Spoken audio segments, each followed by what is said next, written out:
I am told that I received the second honorary doctorate after independence from a Ukraine university. The first went to President Clinton. I'm told the second went to me, the Kiev Economic University.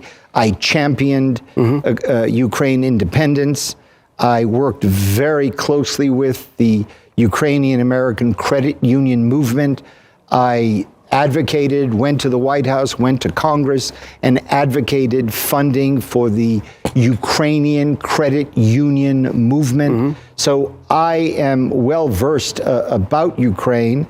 It was my privilege to spend time privately with President Kushner of Ukraine around 1995 and President Clinton in the Oval Office.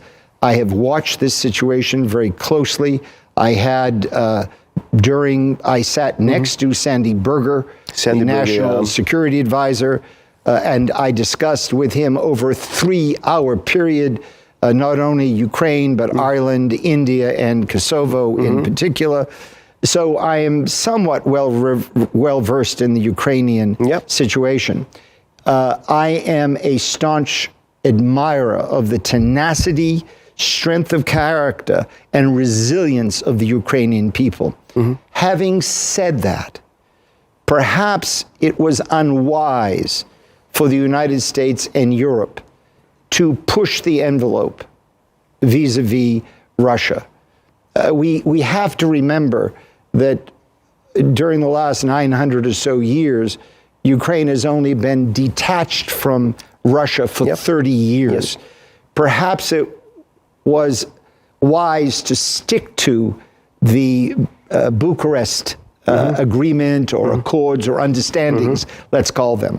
Namely that, as Sandy Berger and I discussed, Ukraine would be nuclear free, therefore not NATO, that Ukraine would not be part of the European Union. These assurances and understandings seem to have been regrettably put aside.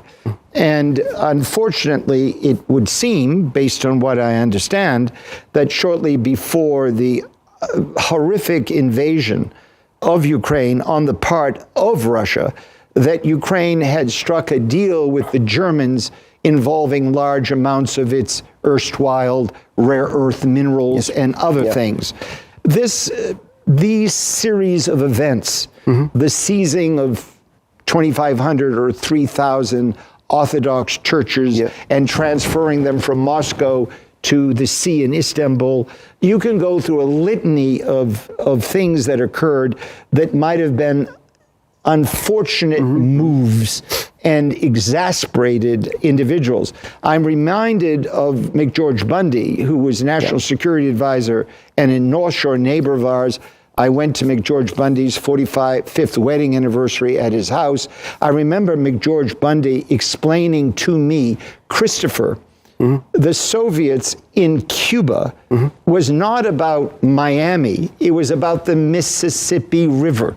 One missile attacking the Mississippi River and 80% of America shuts down. So one has to look at this to some extent from the Russian standpoint. Missiles a few hundred miles from Moscow is not what one might say in New York, a kosher situation. The other situation I would say is that the far east of Russia, at any moment, which has huge Red Chinese, Communist Chinese investment, billions and billions of dollars more than Moscow is making in the east. At any moment, the east of Russia could be annexed by the Chinese at any moment. Therefore, at the end of this somewhat long but incomplete answer to your question, Russia is a natural ally for the United States. Is a natural ally in the long run.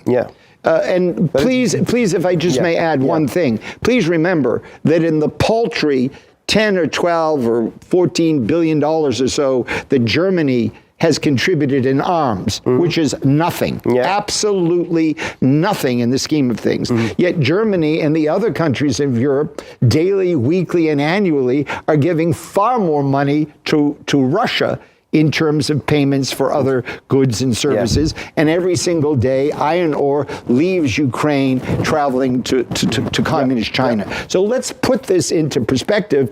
And mercifully, President Trump is, much to his credit, saying, is it worth another 200,000 lives for a situation that never, ever should have happened? But this is a completely different approach from President Biden. And he insists that Russia is the enemy. Now Mr. Trump is saying the opposite. Who is right in this segment? Look, I am a child of the Cold War.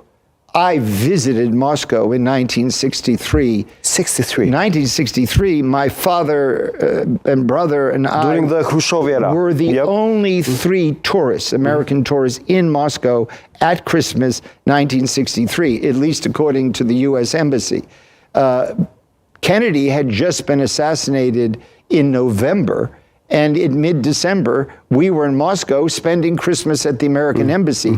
I understand the Cold War. I understand the mentality of the Cold War. I understand the world from which President Biden and many of his associates come from. But the concept that Moscow is going to invade Paris and Berlin and Madrid is far-fetched.